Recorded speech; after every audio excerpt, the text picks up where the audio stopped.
আল্লাহ বলছে খালি ফিরে আয় রে, তোর অপরাধ কটুক। কতটুকু অপরাধ তোর? ফিরে আয়, মাপ চা, ইমান আন, ভালো কাজ কর।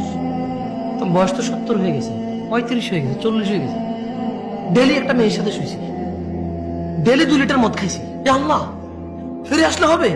আল্লাহ বলছে আরে শোন, যদি তুই ফিরে আসস, ঈমান আনস, ভালো কাজ করস, এগুলো তোর গুনাহ পৃথিবী সমান, ফাউলাইকা ইউবাদদিল, আল্লাহ তোর গুনাহ এগুলাকে মাপ তো করবে, সব গুনাহকে ইউবাদদিলুল্লাহ সাইয়্যাতিহিম হাসানাত, তোর সব গুনাহকে, তোর নেকি নেই, তুই বয়স কম, মরে যাবে কিছুদিন পরে, বা তুই জানিস না 20 বছর বয়সে মরতে পারিস, তোর তো আমল নাই, তো তোর সব গুনাহকে আমি আল্লাহ নেকিতে পরিবর্তন করে তোর নেকির পাল্লা দিয়ে দেবো। আল্লাহ বলছে খালি ফিরে আয় রে, তোর অপরাধ কটুক। কতটুকু অপরাধ তোর? ফিরে আয়, মাপ চা, ঈমান আন, ভালো কাজ কর। তো বয়স তো 70 হয়ে গেছে।